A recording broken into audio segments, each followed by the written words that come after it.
Hello दोस्तों, इस video में मैं आपको इंग्लिश का पेपर बताने वाला हूं वर्ष 2024 में आया हुआ। तो ये वीडियो भी आपके लिए बहुत धमाकेदार होने वाला है। मैथ वाले वीडियो को आप सभी लोगों ने देखा होगा, नहीं देखा है तो फटाफट चैनल में जाएं और वर्ष 2024 के आए हुए मैथ का पेपर देख लें। ये पेपर मैं आपको इंग्लिश का बताने जा रहा हूँ। इंग्लिश में 2024 में किस टाइप का क्वेश्चन आए थे और साथ में आपको पैसेज कैसे सॉल्व करनी है, ये सभी बच्चों के लिए एक क्वेश्चन होता है कि सर पैसेज को हल करने का सही तरीका क्या है। तो इसमें मैं आई हुई सारी पैसेज आपको सॉल्व करके बताने वाला हूं कि आपको पैसेज के आंसर पेपर के में कैसे छांटने हैं। तो बड़ा मजेदार सा वीडियो होने वाला है, तो आप सभी लोग इस वीडियो को ध्यान से देखें। तो टाइम ना लेते हुए चालू करते हैं हम आज का अपना ये वीडियो। तो देखते हैं, ये आपकी पैसेज है, इस पैसेज को आपको पढ़ना है और पढ़ने के बाद आपको आंसर देने हैं। ठीक है, थोड़ा सा पैसेज को हम पढ़ लेते हैं। What is the ultimate challenge these day? इन दोनों सबसे बड़ा चैलेंज क्या है? The ultimate challenge is to make your mind calm. काम माने शांत होता है। आज के जमाने में सबसे बड़ा जो अल्टीमेटम चैलेंज है वो क्या है? अपने दिमाग को शांत रखना। ठीक है, सब लोग अपनी अपनी परेशानियों से काम का इतना यार प्रेशर रहता है कि सब लोग परेशान है। ठीक है, and the ultimate solution is meditation, और उसका सॉल्यूशन है मेडिटेशन, ध्यान लगाना। ठीक है, for a student there can't be more power technique to improve long term perform study then meditation. हाँ, तो बच्चों के लिए सबसे ज्यादा अब बहुत अच्छी टेक्निक है, वो ये बोला है लंबे समय तक यदि आपको स्टडी करना है तो आप थोड़ी टाइम मेडिटेशन जरूर करें। Meditation, better relation, better health, focus and concerning, ठीक है, आर द अबव बेनिफिट। इसके जो बेनिफिट हैं मेडिटेशन के वो हैं कि बेटर रिक्रिएशन और बेटर हेल्थ, आपका हेल्थ अच्छा होगा, फोकस अच्छा होगा, आपकी समझने की क्षमता बढ़ेगी। ठीक है, रिलेशन लिखा है, क्या लिखा है? Retention. When you practice meditation you have a sense of well being happen and spiritual growth. और अगर आप मेडिटेशन करते हैं तो आपके सेंस बढ़ेगा और हैप्पीनेस आएगी। ठीक है, और आप स्पिरिचुअल भी आपका ग्रोथ होगा, दिमाग बढ़ेगा। ठीक है, there are the many type of meditation. सब बहुत प्रकार के मेडिटेशन होते हैं। मेडिटेशन का मीन्स होता है योग। क्या होता है? योग। ठीक है, the simple is of course focus on breathing.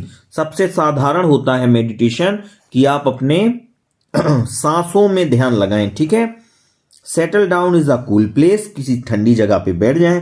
भाई साहब अभी बहुत ठंड है, आप बिल्कुल ठंडी जगह पे ना जाएं, जहां बिस्तर हो वहीं पे मेडिटेशन कर लें।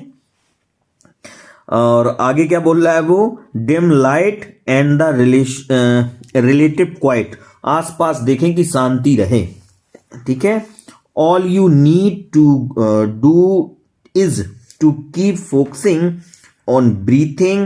If you do it every day you will feel its magical effect. ठीक है, यदि आप ये हर दिन कर लेते हैं तो आप में एक चमत्कारी बदलाव होगा, मैजिकल इफेक्ट होगा। ठीक है, मेरा पहला question, the word meditation is. अब आपको बताना है वर्ड जो मेडिटेशन है, योग है, वो क्या है? एक वर्ब है, एडजेक्टिव है, या अनाउन है, या प्रोनाउन है? तो दोस्तों ये प्रोनाउन वर्ड है, ये तो थोड़ा सा अलग ही क्वेश्चन हो गया। बढ़ते हैं हम आगे। ऐसा मैं क्यों बोल रहा हूं? तो जिसको नॉलेज होगा प्रोनाउन नाउन क्या होता है। नाउन जैसे आप जानते हैं। ये रहा दूसरा question, which word is in the passage means an ability to keep something in mind। क्या चीज सबसे बड़ी चैलेंजिंग है? ठीक है, अपने माइंड को। तो क्या है? तो रिटेंशन। क्या है यहां पे आंसर इसका? रिटेंशन।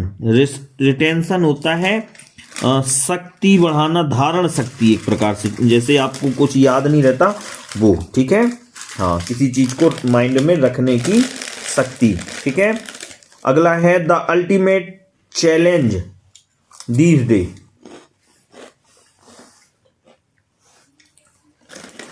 अल्टीमेट चैलेंज आपको बताना है, तो अपन ने देखा था मेक योर माइंड काम।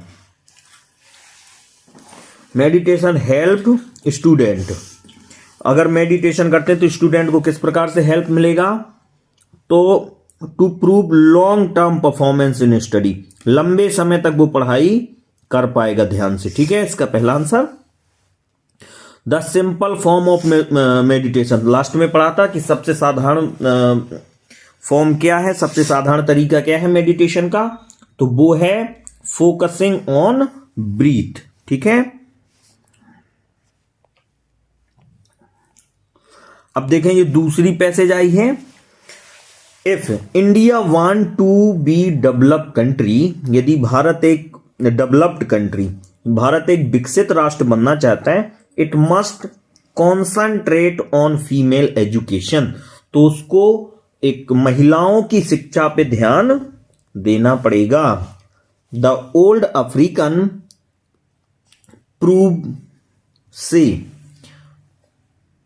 प्रोवर्ब से, ओल्ड अफ्रीकन जो थे वो एक कहावत कहा करते थे, प्रोवर्ब कहते थे, क्या बोलते थे, if you educated a man, यदि आप एक व्यक्ति को शिक्षा दे रहे हैं, यू एजुकेटेड एन इंडिविजुअल, तो वो उसकी शिक्षा पर्टिकुलर है, मतलब उसी तक सीमित रहेगी, इंडिविजुअल है, उसी के लिए है।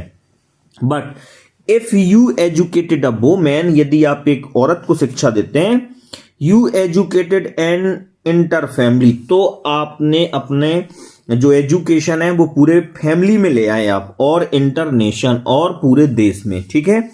यानी अगर एक व्यक्ति पढ़ता है तो वो इंडिविजुअल उसी के पास ज्ञान रहता है, लेकिन अगर एक वुमेन पढ़ती है तो वो आने वाले अपनी संतान को भी पढ़ा सकती है, ठीक है।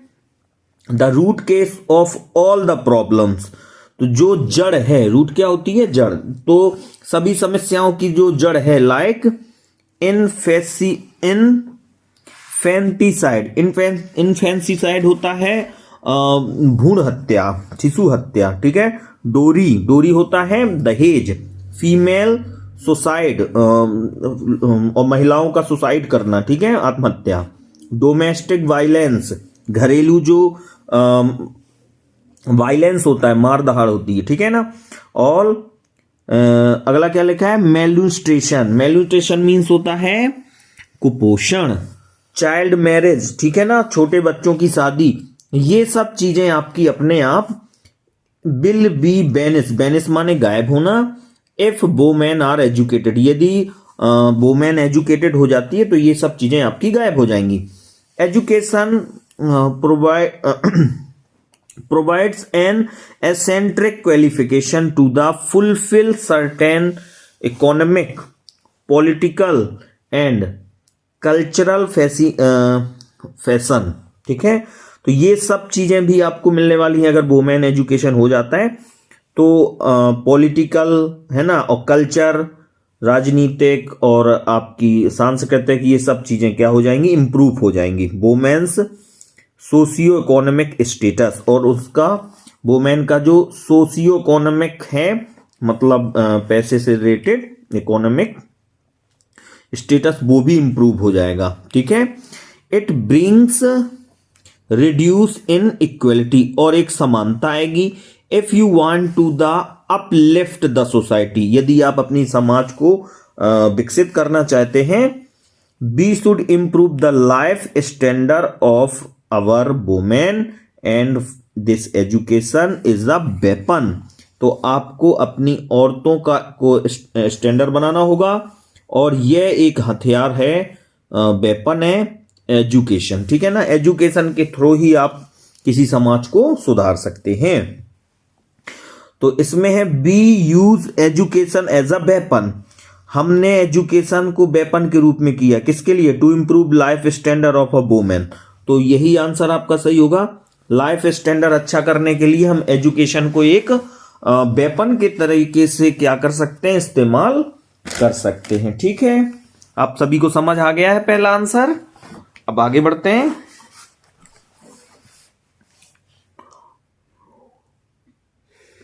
दूसरा आंसर आप पढ़ें, ये रहा, थोड़ा बड़ा कर लेते हैं इसको। Which word is the passage mean demand of money और अदर थिंग्स बिफोर और ड्यूरिंग द मैरिज। शादी के पहले, शादी के दौरान पैसों का डिमांड है ना, और चीजों का डिमांड, ये क्या कहलाता है? तो भैया ये दहेज कहलाता है। ये अपने समाज की कुप्रथा है, डोरी। ठीक है, दहेज। वुमेन एजुकेशन, महिला शिक्षा क्या करती है? Help a nation fulfill developed, ये सही है। Brings down the ratio of equality, equality को अच्छा करे, का रेशियो अच्छा करेगी। Help the society in the upliftment of people, ये भी सही है। यानी ये तीनों सही है, तो टोटल मिला के आंसर आपका क्या हो जाएगा? डी। आगे नेक्स्ट, चौथा बहुत आसान पैसेज है। The above passage is mentally about a developed country, problem of women, women education. तो भैया वोमेन एजुकेशन के बारे में ही तो पढ़ा अपन ने। अगला, according to the old African proof if you educated a man you. तो अगर आप एक व्यक्ति को शिक्षा देते हैं तो वो इंडिविजुअल रहती है, ये बोला उनने। ठीक है ना, एजुकेटेड एंड इंडिविजुअल। ठीक है, इसमें डी आंसर सही होगा। बढ़े आगे। अब बस ये आपका ऐसे आ गया है, तो ऐसे आप सभी को याद ही होगा। तो आपको क्या है कि ये आपका राइट एन ऐसे इज अबाउट 150 वर्ड्स। आप काय में लिख सकते हैं। आपको यदि साइंस का आता है तो आप साइंस का लिख लें। माई हॉबी का भी आया है, ठीक है, कोई सा भी उठा लो। या पैराग्राफ आती है तो पैराग्राफ लिख दें। Importance of games and sport, ठीक है, तो ये याद करने का विषय है, तो आप सभी ने याद किया होगा। ये चीज आती है तो ये आप खुद से बनाना होता है ऐसे। ठीक है, इसमें हैबिट के लिए बोलना है, तो जो करना चाहिए उसमें आप बी शुड लगा के लिख दो। ठीक है, जो नहीं करना चाहिए, जैसे we should get up early, हमें जल्दी जगना चाहिए। ठीक है ना, हमें जल्दी सोना चाहिए, तो बी शुड लगा के आप इसको बना सकते हो। सारी गुड हैबिट ही हैं। क्या है? सारी गुड हैबिट। तो हमें ये चीज करना चाहिए, इस टाइप से आप बी शुड लगा के। ठीक है, we should go to bed early.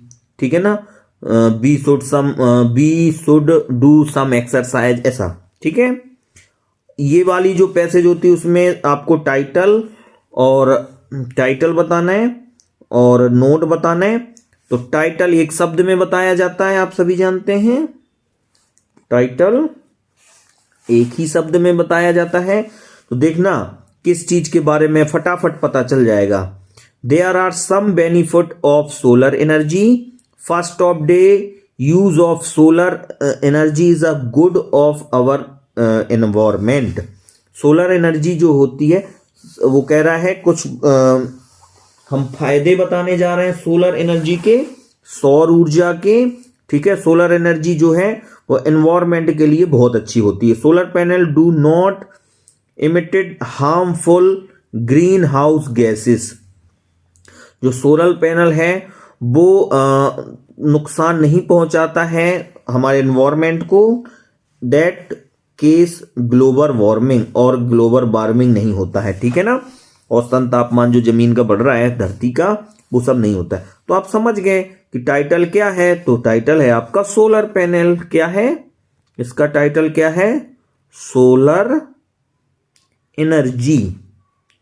क्या है? सोलर एनर्जी, सॉरी पैनल नहीं, सोलर एनर्जी। ठीक है, और टाइटल में आपको बस ये छोटे छोटे जो सेंटेंस है वो पॉइंट में लिख देना है। अब आप बहुत थोड़ा सा जानते हो तो आप बेनिफिट करके हेडिंग बना सकते हो, बेनिफिट ऑफ सोलर एनर्जी। ठीक है, तो इसमें से बेनिफिट आप छांट के लिख सकते हो, तो ये आपके नोट बन जाएगा। ठीक है, अब बढ़े आगे।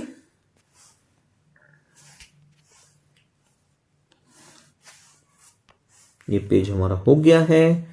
5th नंबर पेज में आपकी ये जो 6 नंबर क्वेश्चन है उसमें आपका एप्लीकेशन होगी। पढ़ लेते हैं किस चीज की एप्लीकेशन आई है वर्ष 2024 में। दोबारा याद दिला देता हूं अगर आप भूल गए हो, 2024 का पेपर पढ़ रहे हैं और इसी के क्वेश्चन बहुत इंपॉर्टेंट होने वाले क्लास 10th में, ठीक है। यू आर जय या जया, ठीक है, a student of class 10th in a government model high secondary school Ujjain, write an application to your principal requesting him या her, ठीक है, to grant you 3-day leave। लो भैया 3 दिन की छुट्टी का है, लेकिन लेकिन लेकिन यहां समझें, छुट्टी आपको क्यों चाहिए? आपके भाई की शादी है। तो भैया जो लोग उसकी याद करके बैठे होंगे, बीमार हैं, तो उनका तो काम यहां खल्लास हो जाएगा, ठीक है। थोड़ा सा आपको नीचे बनाना होगा। अगर आपने उसका लेटर पढ़ रखा है मैरिज वाला, तो उसी से थोड़ा सा आप मेंटेन करके लिख सकते हैं, ठीक है। Write a letter to your friend Sonu, congratulation him on a brilliant success in high school examination, mention yourself as Vaidik residing at 723 Shastri Sanskriti park Mhow, ठीक है। तो ये आपको लेना है, आपका दोस्त है, उसको आपको क्या करना है? कॉन्ग्रेचुलेशन करना है। वो आपका दोस्त बहुत पास हो, अच्छे नंबरों से पास हो गया है, ठीक है। तो ये हमने दोनों क्लास में लिखवा रखे हैं, आपको याद होगा। अब जी आपको फिलिंग द ब्लैंक्स है, ये मैं बहुत अच्छे से आपको समझाने वाला हूं। सी इज क्या लिखना है? देन। देन क्या होता है? कंपैरेटिव डिग्री में आता है, तो more intelligent in any other girls, तो मोर शब्द आएगा, ठीक है ना, अधिक। जब तुलना होती तो मोर, ठीक है। आई फिलिंग द ब्लैंक्स है दिस बुक यस्टरडे। तो दोस्तों यस्टरडे जब आ जाए तो पास्ट बनाना रहता है, तो इसमें रीड करना पड़ेगा, ठीक है। क्या करना पड़ेगा? रीड करना। I read this book yesterday. चूंकि रीड का फर्स्ट, सेकेंड और थर्ड फॉर्म सेम ही होता है, तो रीड रहेगा, ठीक। यू वर्क हार्ड, आप कठिन मेहनत करते हैं। यू विल फेल, तो अनलेस शब्द आने वाला है यहां पे। क्या आने वाला है? अनलेस, ठीक है। यदि नहीं आप कठिन मेहनत करते हो तो आप फेल हो जाओगे। क्या आंसर आने वाला है इसमें? अनलेस। इसमें कुछ गलत लगे हुए हैं तो उसमें ध्यान न देना, आप जो हम बता रहे हैं वही ध्यान देना है। Your father is seriously ill, आपके पापा सीरियस बीमार हैं। यू, तो इसमें मस्ट आने वाला है, आवश्यक चीज बोल रहा है वो। यू मस्ट गो होम, आपको घर जाना चाहिए। My father is a retired teacher, ये तो भैया बहुत बार मैं बता चुका हूं क्लास में। हाउ, अब आपको बताना है टाइम इज लेफ्ट। अब टाइम को आप क्या करते हैं? तो मच या एनी आएगा नहीं। हाउ मेनी टाइम, टाइम को अपन काउंट कर लेते हैं ना, 2 मिनट, 4 मिनट, 6 मिनट, ये भी कर लेते हैं समय हो, ठीक है। He exclaimed what beautiful flower, तो ब्यूटीफुल से पहले क्या आएगा आपका? दा तो आएगा नहीं, ठीक है। व्हाट आ ब्यूटीफुल, तो क्या आंसर आएगा? आ ब्यूटीफुल, ठीक है। अब जे सेंटेंस भी आपको बनाना है। पहला आया कि आपको इंटेरोगेटिव बनाना है। आई डू एक्सरसाइज रेगुलरली, मैं का इंट्रोगेटिव सेंटेंस, इसका इंट्रोगेटिव बना लेते हैं अपन।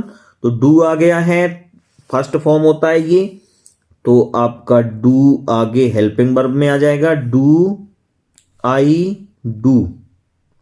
अब लोग पूछेंगे कि सर 2 बार डू आप क्यों लिख रहे हैं? तो ये डू आपका हेल्पिंग वर्ब है और ये मेन वर्ब है। यहां पे जो डू आया वो मेन वर्ब है। एक्सरसाइज, बाकी देख के लिख देना है आपको। एक्सरसाइज रेगुलरली, रेगुलरली, ठीक है। ये हो गया आपका।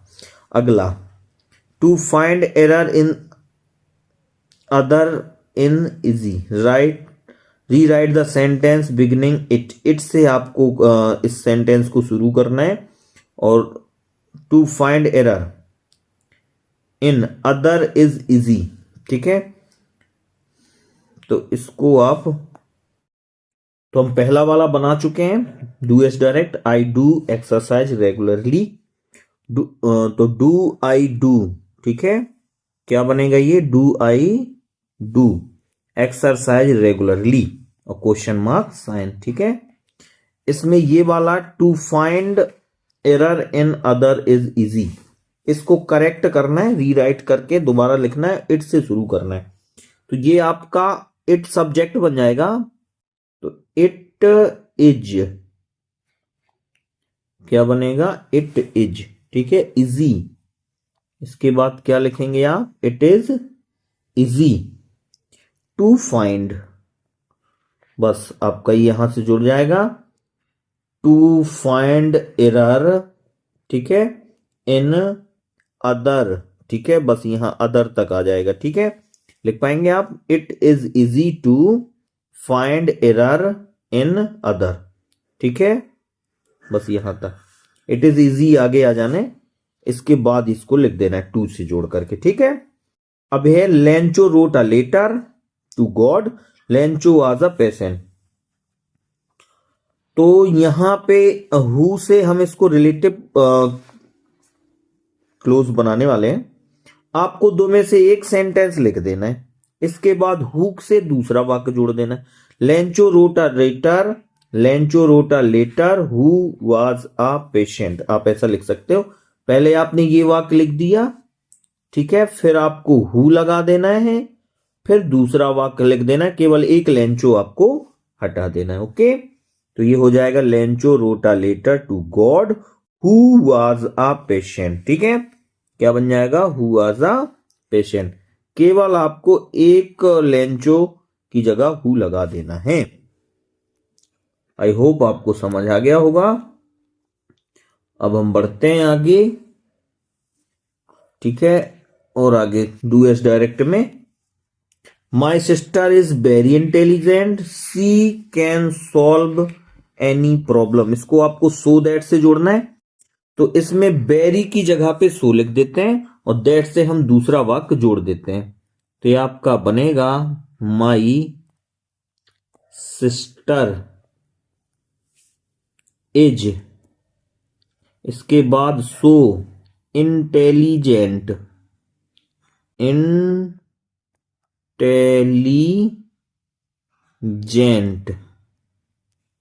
इंटेलिजेंट लिखा है, स्पेलिंग देख लेना, इंटेलिजेंट दैट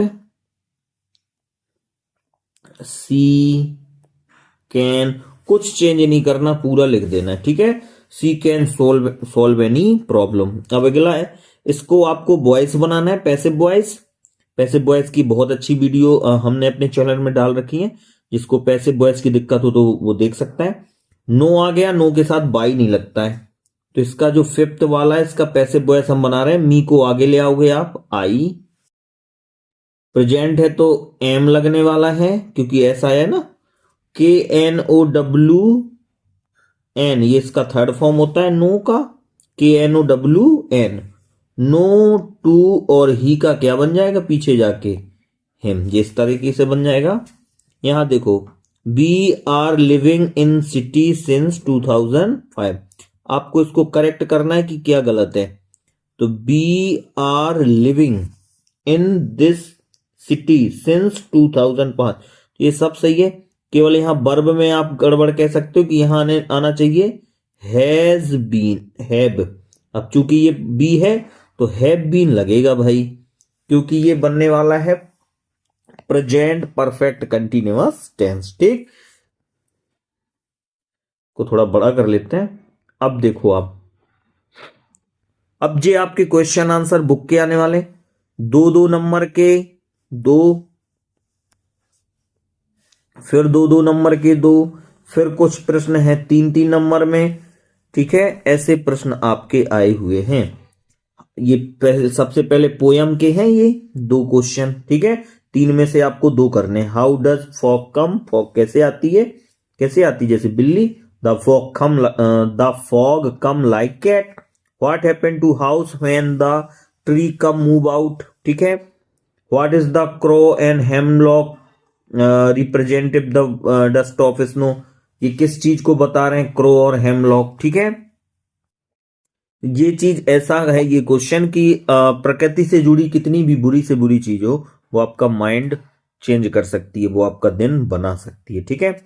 अब अगला देखो, ये सेकंड बुक के हैं 2 क्वेश्चन ही सेकंड बुक से आए हैं छोटे छोटे, what does the thief get from Anil in return of his work, वह क्यों वापस आ गया, ठीक है। How is Ausable different from the other secret agent, ये भी आपको पढ़ाया गया है। What lesson does Ebright learn when he does not win anything at a science fair, ठीक है। तो देखो आपको ये दो निश्चित आ रहे होंगे ऊपर के, और तीसरा भी आ रहा होगा। आगे बढ़ते हैं। अब ये 3 नंबर का है, इसमें 2 है, 2 में से आपको एक करना है। देखो ये पोस्ट मास्टर है, लेंचो वाला है, ठीक है, पहले चैप्टर का आ गया है। और इसके अथवा में ब्लैक एरोप्लेन आ गया, तो 3 नंबर में ये पहले हो गया। इसके बाद ये 2 क्वेश्चन है, 2 में से आपको एक करना है, ठीक है, 2 में से आपको एक करना है। क्वेश्चन ये किससे है, पोयम से ही है। सेंट्रल आइडिया लिखना है आपको द बॉल पोयम का, या desire and hate stand for, ये आइस फायर एंड आइस का एक क्वेश्चन आया है, चाहे आप ये कर दें। और लास्ट क्वेश्चन आपका 13, अभी लास्ट नहीं होगा, 2-2 नंबर के भी बहुत सारे क्वेश्चन होंगे। Answer the following question is about 75 words. Mister Hall find the scientist eccentric, एक ये आया है।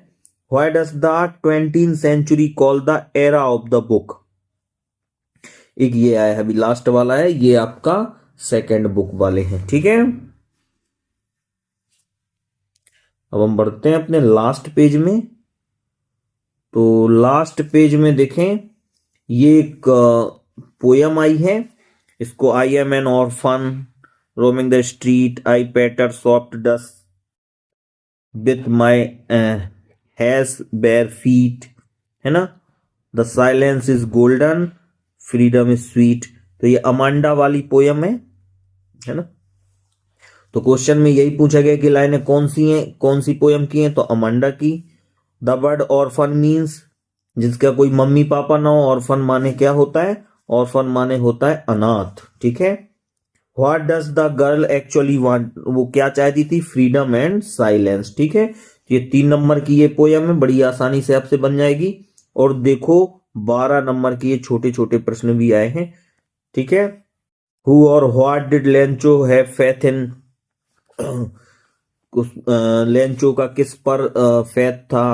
Why does the young seagull afraid to fly, वह क्यों डरता था, ठीक है, किस चीज से डरता था, उड़ने से क्यों डर रहा था। Why does the Mandela thank for international leader, उन्होंने थैंक यू क्यों बोला। तो ये आपकी फर्स्ट बुक से एक्स्ट्रा हैं। आपने ये देखा कि बड़े बड़े 3 टाइप के क्वेश्चन आए हैं, ठीक है, 3-3 नंबर के, 2-2 नंबर के पहले दिए हैं उसने, फिर ये 2-2 नंबर के 12 नंबर के। ये केवल आपकी फर्स्ट फ्लाइट से ही क्वेश्चन है पूरे के पूरे। तो सबसे ज्यादा फर्स्ट फ्लाइट से क्वेश्चन 12 नंबर के आने वाले हैं, इसमें मिक्स होंगे, ठीक है। तो ये वर्ष 2024 का आपका इंग्लिश का पेपर है। 2022, 2023, 2025 सभी पेपर मैं आपको देने वाला हूं। सबसे पहले इंग्लिश के और हिंदी के, अपन इंग्लिश के और मैथ के कवर करने वाले, इसके बाद अदर सब्जेक्ट के भी अगर आप चाहोगे तो मैं आपको बता दूंगा पेपर, ठीक है।